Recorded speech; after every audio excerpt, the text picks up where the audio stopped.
Catalonia balks at formal independence declaration to allow talks. Barcelona, Reuters, Catalonia's leader balked at making a formal declaration of independence from Spain on Tuesday, calling for talks with Madrid over the region's future in a gesture that eased fears of immediate unrest in the heart of the Eurozone.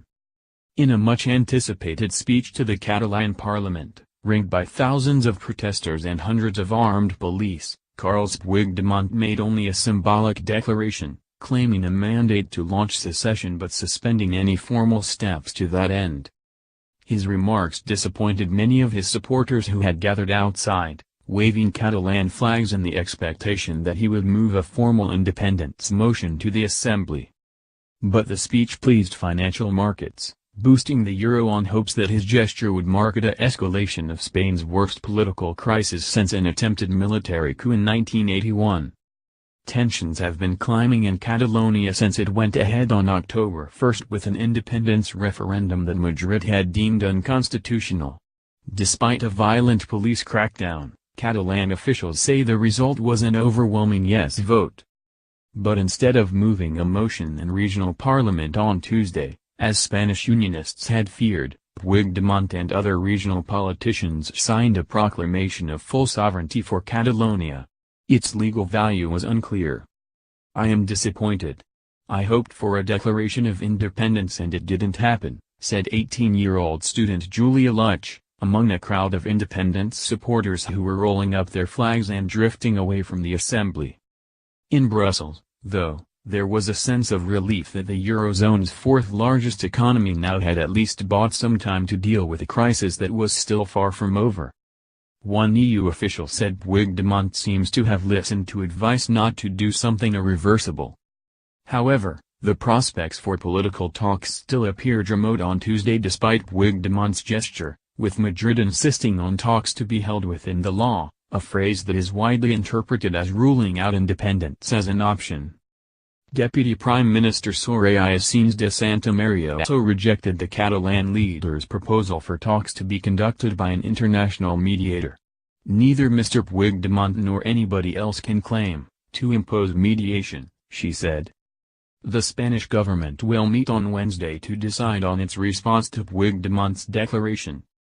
Both Spanish Prime Minister Mariano Rajoy's government and European Council President Donald Tusk had urged Puigdemont not to proclaim independence. And French President Emmanuel Macron rejected Puigdemont's call for European Union mediation, saying he was confident Madrid could handle the situation. The Catalan government said 90% of those who voted backed independence, but turnout was only 43% as many opponents of independence stayed at home.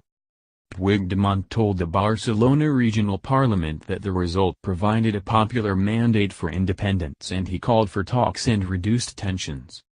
"We aren't criminals, nor crazy, nor coup plotters, nor abducted," he said.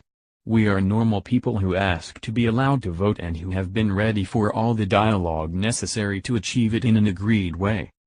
I assume the mandate that Catalonia become an independent state in the form of a republic," he said to prolonged applause. "I propose suspending the effects of the Declaration of Independence to undertake talks in the coming weeks without which it is not possible to reach an agreed solution."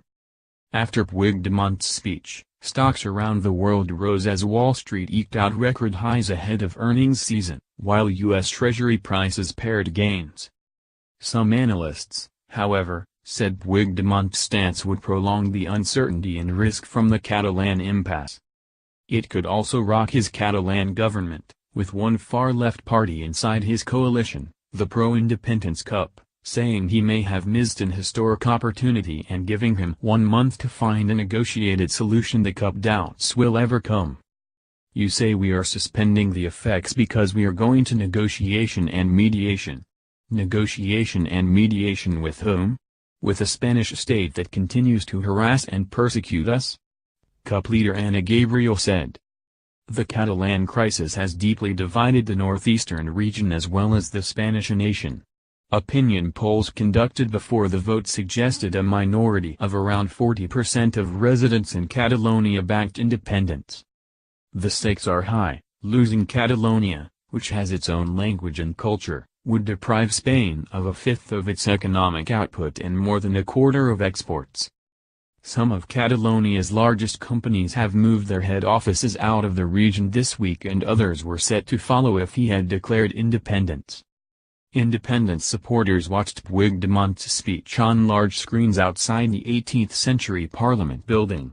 Initially, people chanted independence, cheered and kissed each other, but as it became clear there would be no formal declaration of independence, some people whistled and shook their heads. Pensioner Marisol Riaja, 65, said, "We would have liked more. But he, Puigdemont, couldn't do it." Eric Martinez, a 27-year-old manager, also wept as he watched the speech with his girlfriend. "There is no solution through mediation with Spain. Mediation with Spain is useless," he said. Additional reporting by Rodrigo de Miguel, Paul Day, Blanca Rodriguez, Emma Pinedo, Jesus Aguado, Carlos Ruano, Alba Asenjo and Alistair MacDonald, writing by Adrian Croft and Mark Bendiek, editing by Mark Heinrich and James Dalglish.